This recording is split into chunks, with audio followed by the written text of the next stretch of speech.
Subscribe करें और bell दबाएं ताकि कोई खबर रह न जाए।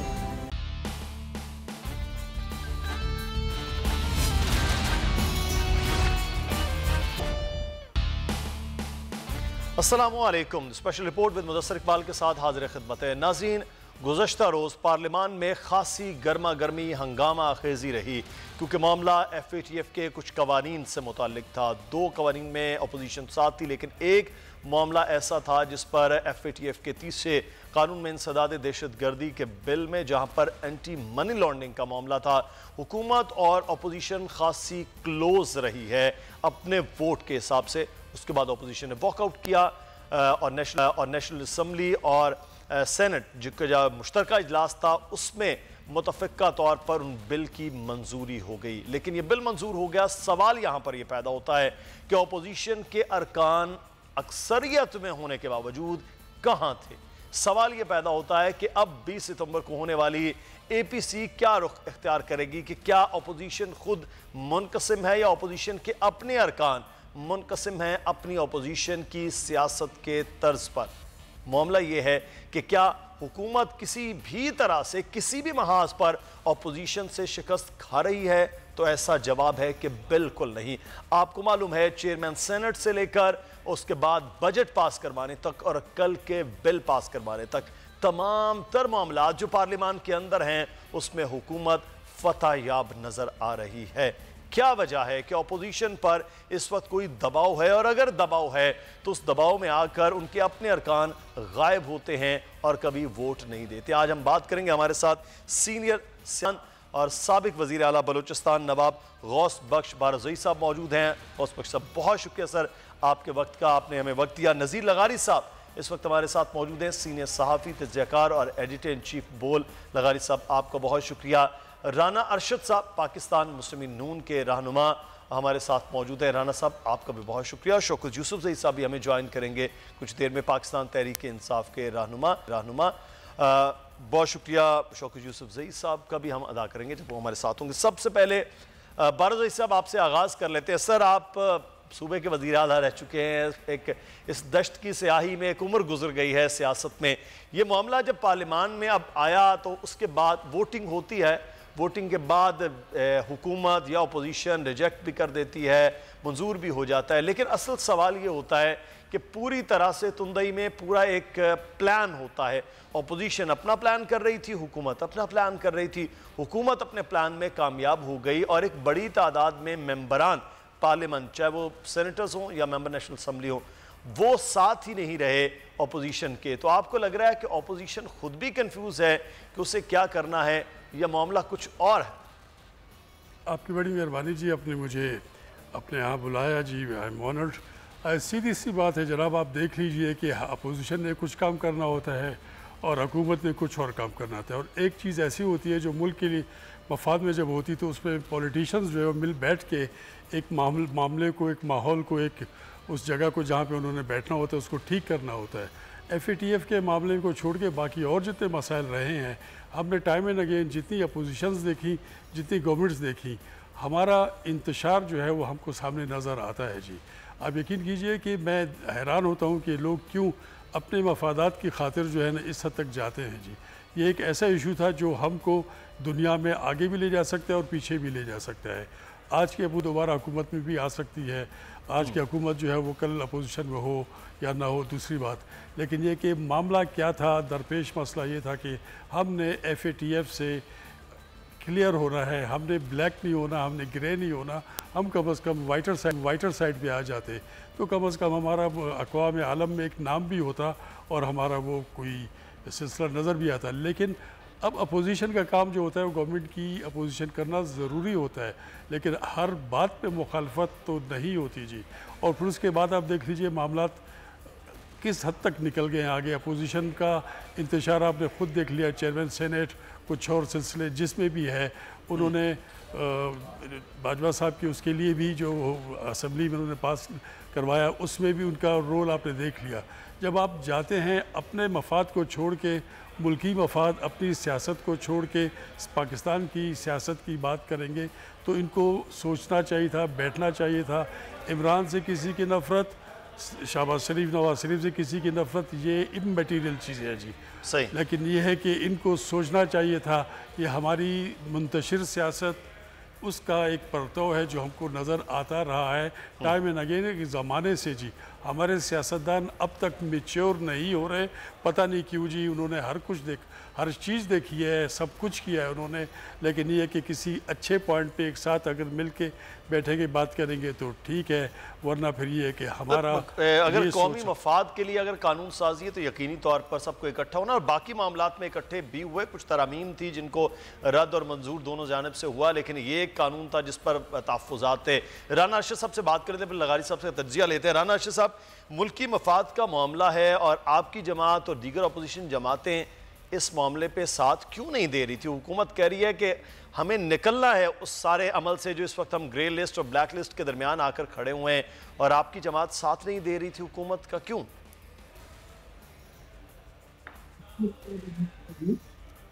इकबाल साहब का शुक्रिया अदा करता हूँ। ज़ाहिर ये है कि माशाल्लाह आप फहम फरासत रखते हैं, आपका आप जो है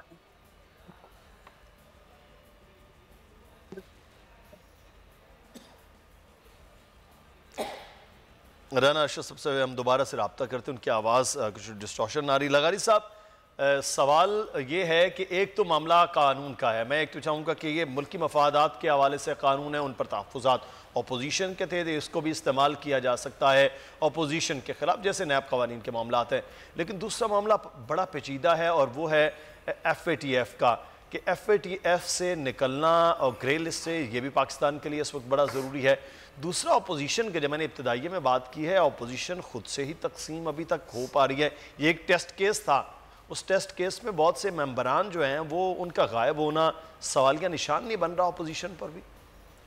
ये सवाल तो खैर हम भी पूछ रहे हैं और मैंने भी इसको ट्वीट किया है कि कहाँ हैं वो अरकान 36 जो जिनकी वजह से, जिनके ना होने की वजह से ये बिल पास हुए हैं।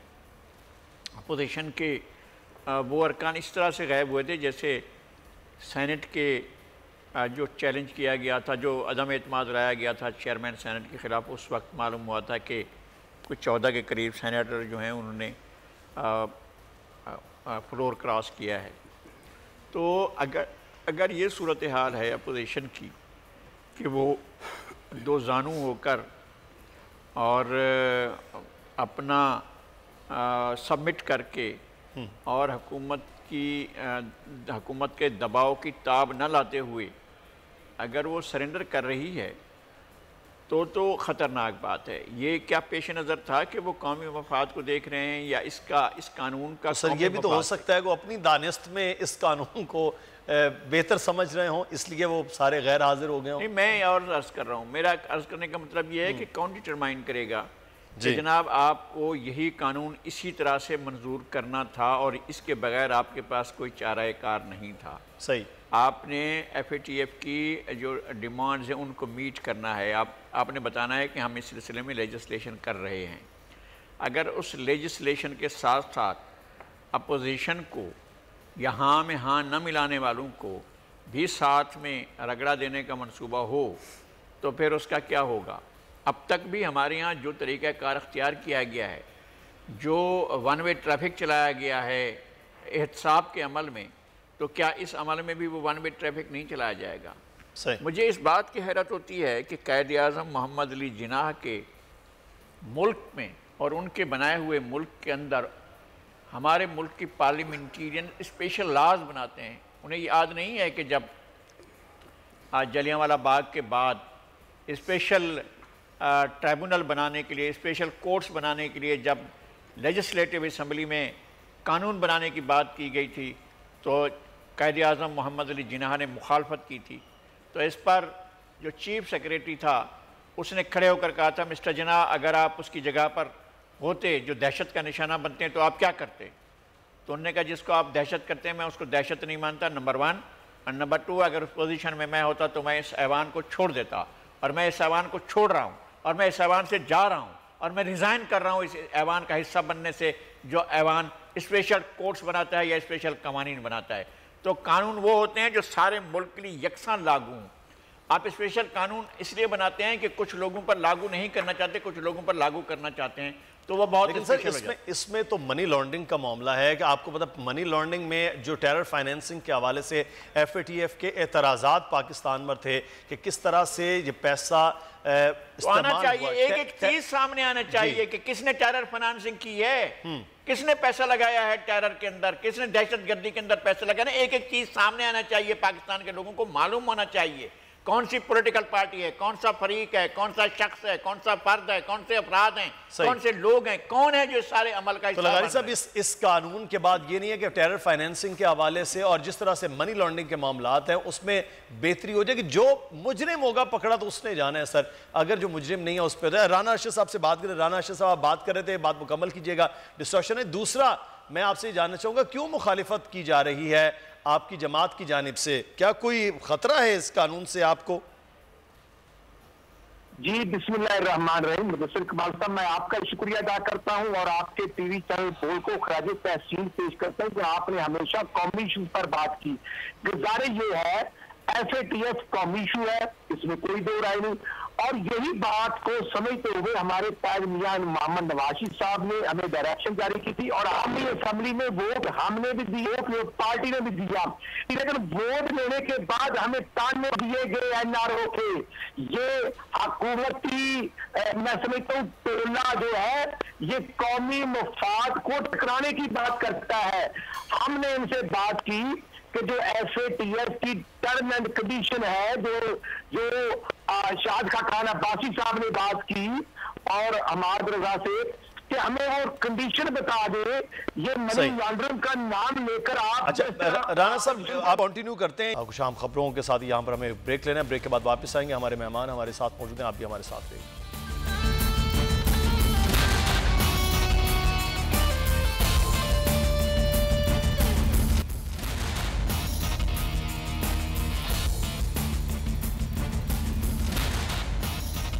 ब्रेक के बाद आपको खुश आमदीद कहते हैं। राना अर्शद साहब हमारे साथ मौजूद हैं, उनके बात करते हैं कि अगर अभी कोई और ब्रेकिंग न्यूज़ हमारे प्रोड्यूसर साहब ना बताएं तो तब तक उनसे बात करते हैं। राना साहब आप बात मुकम्मल कीजिएगा तो बताइएगा कि क्या सूरत हाल इस वक्त जो है कि पाकिस्तान मुस्लिम नून सोच रही है, ख़ासतौर पर आपके APC के हवाले से। मतलब सर मैं ये अर्ज करूंगा, APC अपोजिशन का हमेशा हक रहा है। आप देखें कि कल अगर 38 मेंबरान पर अगर एक सवाल होगा तो अल्टीमेटली इस पर तो फिर अदारों को चाहिए कि को कौन से लोग जो थ्रेट करते हैं कि वो असेंबली तक ना पहुंचे। वो जो सेनेट का इलेक्शन हुआ था वो भी आपके सामने है, इसलिए मैं करना चाहता हूं जमहूरियत को बुलडोज ये मौजूदा हुकूमत कर रही है। और सर जमहूरियत को बुलडोज कैसे कि आपके अपने अरकान असेंबली में नहीं आते, असेंबली से गायब है, कायदीन कहते हैं असेंबली में पहुंचे, हाजिरी यकीनी बनाएं, वो गायब हो जाना तो फिर सर फिर उनकी निशानदेही करना भी आपकी जमातों का काम है, निकाल बाहर करें अपनी जमात से उनको। मतलब सर इकबाल साहब आप बिल्कुल ठीक कह रहे हैं, लेकिन एक सवाल तो है कि 65 मेंबरान सेनेट में आपस के हो और 39 गवर्नमेंट के हो तो चेयरमैन जीत जाता है, वो हाथ खड़े करे तो वो 63 होते हैं, 50 होते हैं, इसलिए ये चीजें लगना फिक्रिया है। सर को चले मेरा एक सवाल राना साहब, एक सवाल, कोई एक कार्रवाई आपने अपने लोगों के हवाले से की? मियां शहबाज शरीफ साहब ने आश्कार किया कौन लोग थे, क्यों नहीं वोट दिया, कुछ हुआ? आप सर पीपल्स पार्टी को कहते रहे, पीपल्स पार्टी आपको कहती रही, वक्त गुजर गया। सर भाई बिल्कुल हमने बात की और अब भी होगी। इसलिए है कि कुछ हमारे मेंबरान बिल्कुल जैसे तो तनवीर साहब सेनेट के मेंबरान हैं, वो बीमार हैं, सारदार साहब आउट ऑफ कंट्री हैं, एक दो और मेंबरान थे, बिल्कुल हमारे पास सारा मौजूद है मैकेनिज्म। इशू ये है APC में हमने महंगाई, बेरोजगारी, लाकानूनियत पर बात करनी है और इस हुकूमत की जो नाकामी करना है और नैब का इदारा जो मैं समझता हूँ कि वो पॉलिटिकल एजेंडे के लिए इस्तेमाल किया जा रहा है। सर एक लाइन में मैं सिर्फ ये पूछूं, अल्टीमेटली गोल क्या है APC का? हुकूमत को हटाना है तो कैसे? नहीं, हमारा गोल ये है कि जो ये तीसरे साल का आगाज हो चुका है, ग्रोथ रेट 5.8 से ये नेगेटिव पर ले गए हैं। जो 1 करोड़ नौकरी देनी थी उसके मुकाबले में 66 लाख लोगों को बेरोजगार कर चुके हैं। आटा जो 1400 रुपए गंदम खरीदी वो 2400 रुपए। मतलब जो वादे वही थे उसके ऊपर एपीसी है, ना कि हुकूमत के किसी तरह से खात्मे। मैं राणा साहब हमारे साथ ही रहेगा। बारोज़ई साहब कहते हैं कि ये डिलीवर करे, सही, ये डिलीवर नहीं कर सकी। अवामी इश्यूज ही हमारी एपीसी का मकसद है और अब हम समझते हैं कि ये गवर्नमेंट नाकाम हो चुकी है। ठीक है, आप समझते हैं ये गवर्नमेंट नाकाम है। बारोज़ई साहब से मैं बात कर रहे थे। बारोज़ई साहब, ये हुकूमत वाकई नाकाम है और आपको लग रहा है कि अपोजिशन इतनी मजबूत है कि अगले आने वाले दिनों में जो एपीसी है उसमें हुकूमत पर एक खासा प्रेशर होगा, या हुकूमत जिस तरह आज ये बात शेख रशीद साहब भी कर रहे थे कि इससे ज़्यादा कि एक पार्टी हो जाएगी बैठ जाएंगे, उससे ज़्यादा कुछ नहीं है। आपको सियासत में क्या चलन इस साल में नज़र आ रहा है पाकिस्तान में? देखिए जी, सीधी सी बात है, इक्वेशन बहुत क्लियर है। मोहतरम फरमा रहे हैं कि जनाब हम आवाम के लिए जो खिदमत करेंगे, आवाम का काम करेंगे। हुकूमत नाकाम है, यकीनन हुकूमत टाइम एंड अगेन जितनी भी आई है सब की सब हमारी जो है ना उसके ऊपर नहीं पूरी उतरी उम्मीदों पे। तो हम यही समझते हैं कि हुकूमत भी वाकई इस हद तक कामयाब नहीं है जो उन्होंने वादे किए थे। लेकिन साथ अपोजिशन है, बड़ी ताकतवर अपोजिशन है।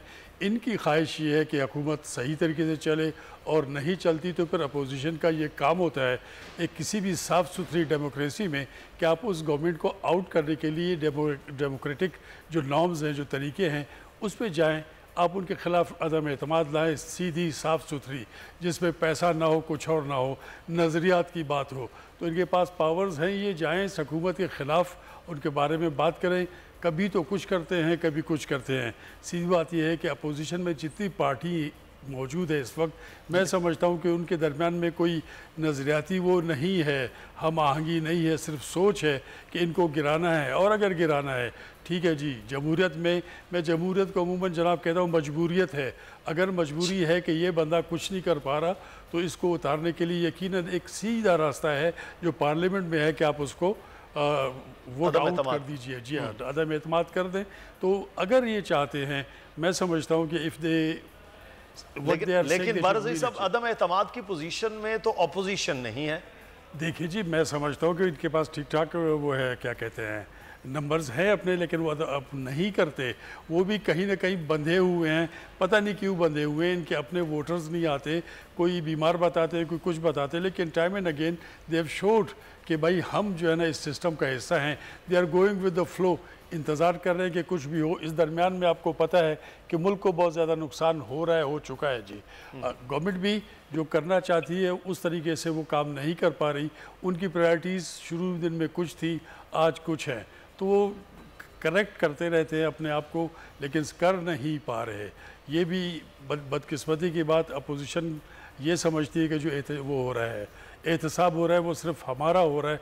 इनको चाहिए था कि बिल्कुल एक क्लियर किस्म की प्रोसेस के साथ, प्रोसीजर के साथ अपनों को भी लेते, दूसरों को भी लेते। बात है करप्शन की, जहाँ करप्शन हो वहाँ पे टॉलरेंस ज़ीरो होनी चाहिए।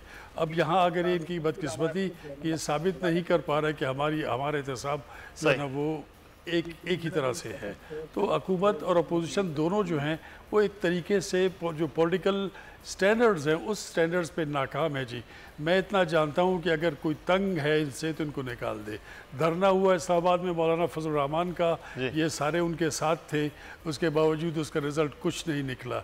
तो आगे भी अगर ऐसे होगा तो पाकिस्तान झटकों में रहेगा, जोट्स में रहेगा। आगे जाने की हमारी जो है ना रफ्तार है वो बहुत स्लो होगी। लगारी साहब से जान लेते हैं कि सर ये जो एपीसी है इसमें क्या होने वाला है, क्योंकि धरने में तो खैर मौलाना साहब के ये थे, आपसे भी बल्कि उनकी मुलाकात हुई कि 7 बारल नहीं दिया बड़ी जमातों ने। अब एपीसी की क्या कोई सूरत निकल सकती है? बात यह है कि आपको याद होगा जब पिछली बार सेनेट के इलेक्शन हुए थे और उसके बाद जब सेनेट के चेयरमैन के खिलाफ वोट ऑफ नो कॉन्फिडेंस की बात, इधर स्टूडियो में हम बैठे थे, आप यहीं बैठे हुए थे, मैं यहीं बैठा हुआ, यही थे ना हम लोग। अच्छा, मैं आपसे अर्ज कर रहा हूँ, पहले क्या हुआ था?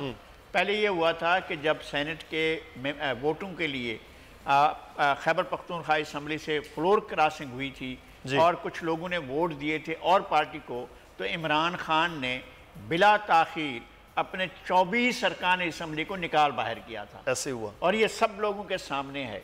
मैं कहता हूँ ये प्रिंसिपल स्टैंड था। जब चेयरमैन सेनेट के खिलाफ नो कॉन्फिडेंस मूव था और उनके हक में जो 14 अरकान ने फ्लोर क्रॉस किया और उनको जाकर वोट दिया है और उनको अपने कैंडिडेट को वोट नहीं दिया, और जब खड़े हुए थे तो 64 से जब बैठे, जब जाए उधर वोट डालने के लिए तो मालूम हुआ उनकी तादाद कम हो गई, 14 अरकान की तादाद कम हुई, तो अपोजिशन ने उनकी निशानदेही की, उनको निकाला या उनको डी सीट कराया। किसी भी जमात तो किसी जमात ने नहीं कराया है, हालांकि सबको पता है कि किस किस ने वोट नहीं किया था सेनेट में। अब सबको पता है, मैं इंतहाई काबिल एहतराम अरशद साहब बैठे हुए, इनको भी पता है कि कौन लोग थे जिन्होंने वोट नहीं दिया था। इनको अपनी जमात के लोगों का भी पता है और पीपल्स पार्टी के लोगों का भी पता है किस किस ने वोट नहीं दिया था, लेकिन कोई कार्रवाई नहीं की गई।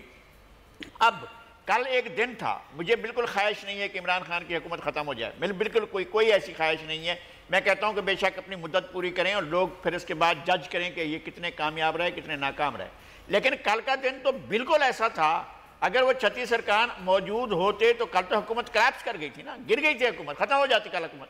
लेकिन उन्होंने ये ऑप्शन दिया है, कल अगर ये बिल पास ना होते मुश्तरका इजलास से तो उसी वक्त जब ये नाकाम होती बिल नाकाम होते तो उसी वक्त हुकूमत ख़त्म हो जाती, collapse कर जाती और इनको दूसरे वज़ीर आज़म का इंतखाब करना पड़ता। लेकिन अपोजिशन ने खुद मौका दिया कि वज़ीर आज़म इंटैक्ट रहें और उनकी हुकूमत ख़त्म ना हो और किसी और को वोट ऑफ कॉन्फिडेंस लेने की ज़रूरत ना पड़े, और ये सारे का सारा बिल भी पास हो गया, सारा कुछ पास हो गया, काउंटिंग में हुआ और मुंह देखे के लिए लीडर ऑफ अपोजिशन ने भी कुछ जुमले कहे, जनाब बिलावल भुट्टो ने भी कुछ जुमले कहे, इस तरह से जो है लोगों को मुतमईन करने की कोशिश की है, लेकिन इनके पास कोई जवाब तो नहीं है। लगारी सब एपीसी तो फिर वो सही कह रहे हैं ना कि सिर्फ एक पार्टी होगी जहां बैठा जाएगा, गुफ्तगू चाय पी जाएगी, गुफ्तगू की जाएगी, मौलाना को मुतमईन करने की कोशिश की जाएगी या चकज़ई साहब को मुतमईन करने की कोशिश की जाएगी, कलमा पढ़े जाएंगे और कुछ दरूद शरीफ होगा, कुछ इस तरह की बातें होंगी, फिर बैठकर तस्बीह पढ़ेंगे और फिर जो है बैठकर मौलाना को राज़ी करने की कोशिश करेंगे।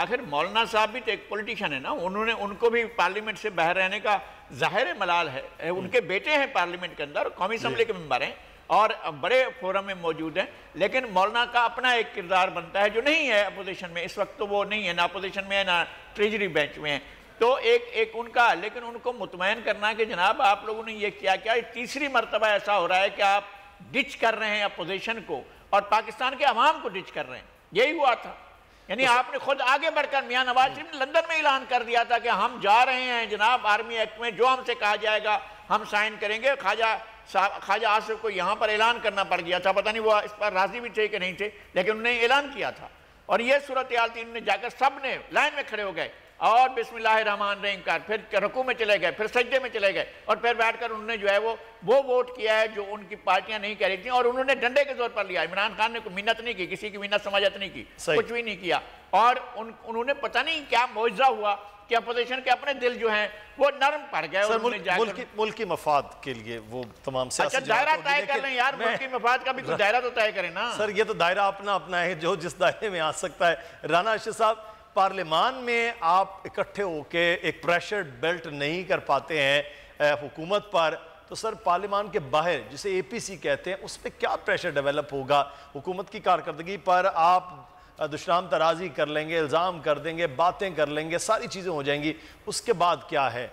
मतलब उसके बाद क्या है? बाद में तो कुछ नज़र नहीं आ रहा कि अपोजिशन क्या करेगी।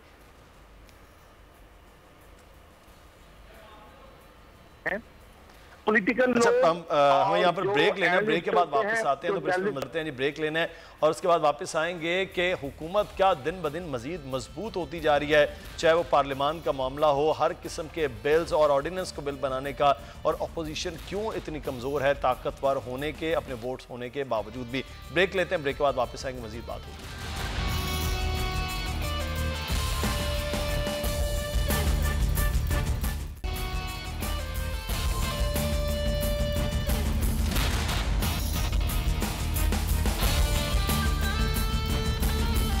ब्रेक के बाद आपको खुश आमदीद कहते हैं। कहा जा रहा है कि किसी भी तरह से गवर्नेंस इस हुकूमत की बेहतर नहीं है। बारूदी साहब आप हमारे साथ मौजूद हैं, मैं आपकी मौजूदगी का फ़ायदा उठाते हुए, क्योंकि आप खुद एक सूबे के वज़ीर आला के तौर पर काम कर चुके हैं, बलूचिस्तान के हवाले से थोड़ा स्पेसिफिकली हम उसको मॉडल के तौर पर ले लेते हैं।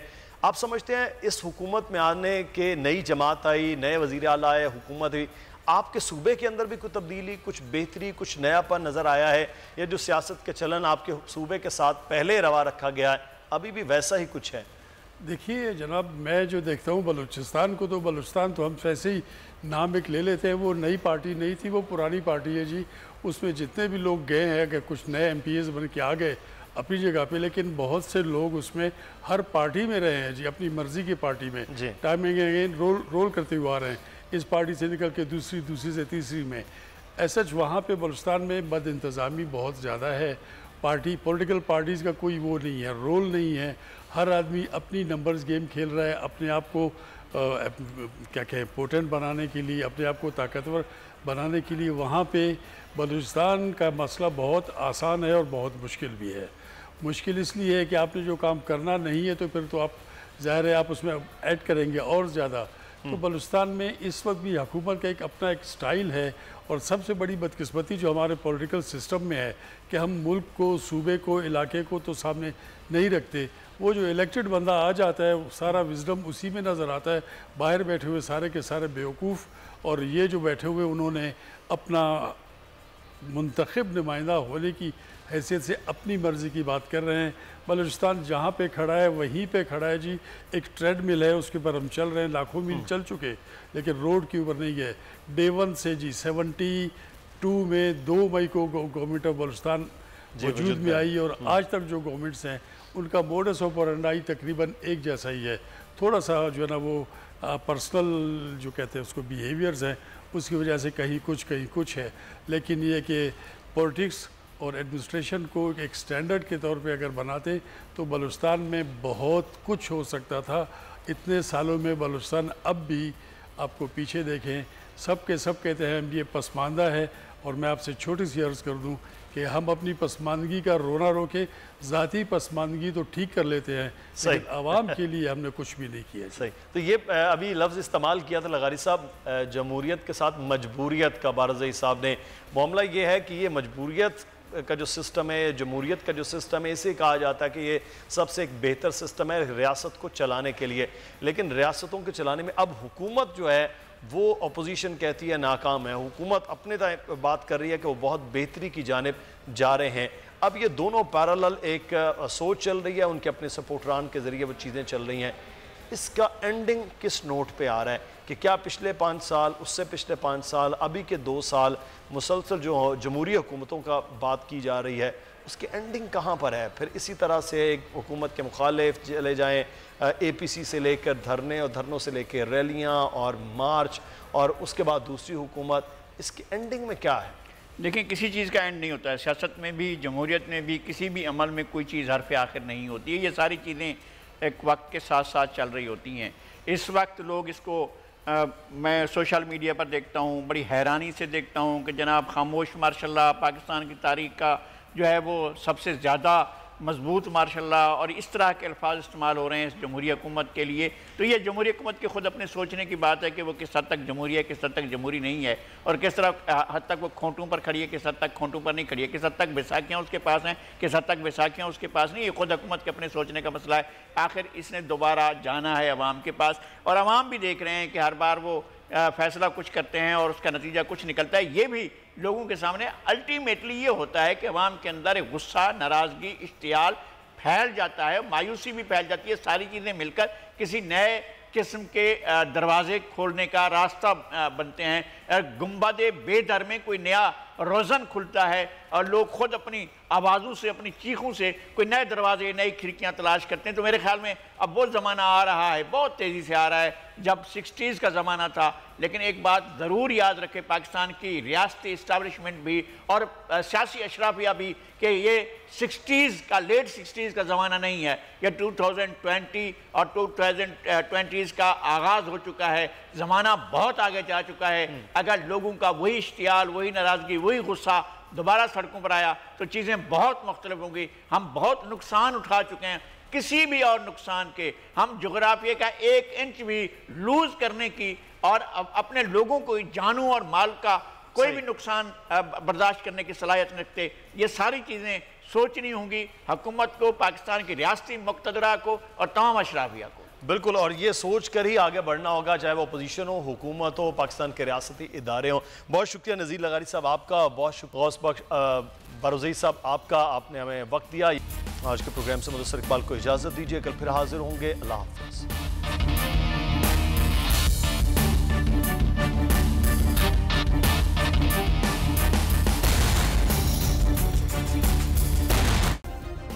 सब्सक्राइब करें और बेल दबाएं ताकि कोई खबर रह न जाए।